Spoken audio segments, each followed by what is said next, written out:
क्या बात है, आप लोग बहुत मेहनत कर रहे हो ना, बहुत ज्यादा मेहनत कर रहे हो। इतनी मेहनत की पसीना भी निकल रहा है, राइट? लेकिन जो आज पसीना बहाएगा, कि जो आज पसीना बहाएगा, कल वही तो सफलता का ताज पाएगा। This is a very special day and very grateful and very useful day, right, everyone? Because you know, in this era and in this situation, I am very proud of and all of my things, all of my thoughts. Because just I'm in front of you and my speaking and starting my word, you know. I don't know what is think and what people think about me, you know.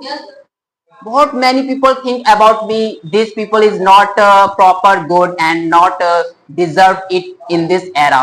But I don't know. Just think is that I don't care, right? I don't care. So this is me, Aneet Kumar, and now I will only talking about myself. Yes. Today I will talk about my thoughts. Today I will talk about my experience. Today I will talk about myself. So ladies and gentlemen, today I will not talk about social media. Yes. Today I will not talk about mobile phone. Today I will not talk about any celebrities.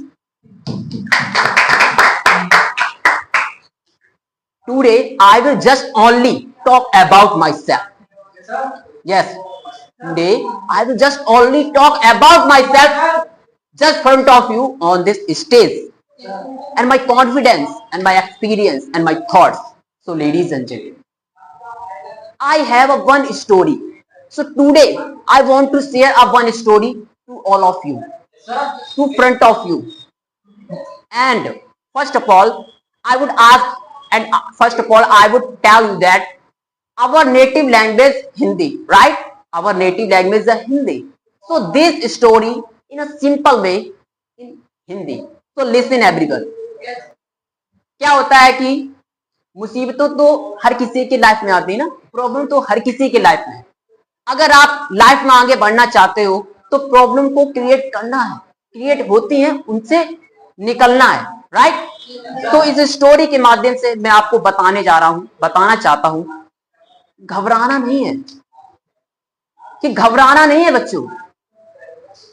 तो सुनिए story से आपको क्या सीख मिलती है। क्या होता है कि एक बार एक राजा होता है जो अपने जंगल में शिकार के लिए जाता है, ठीक है। वो अपने घोड़े के साथ जाता है, कई दूर चला जाता है, तब उसके घोड़े को एक अचानक प्यास लगती है। तो राजा को अनुभव होता है कि मेरे घोड़े को प्यास लगी है। वह पूछता है कि हे घोड़े, क्या तू प्यासा है? तो वो सिर हिला के कहता, हाँ मुझे प्यास लगी है मालिक, अब मैं आगे यात्रा नहीं कर सकता, मुझे प्यास लगी है। तो वो राजा देखता है कि अच्छा प्यास लगी है, तो देखता वो दूर कहीं एक कोलू जैसा चलता है। बेटा आपने पहले पुराने जमाने में सुना होगा कि कोलू चलते थे, तेल वगैरह वाला भी, ठीक है।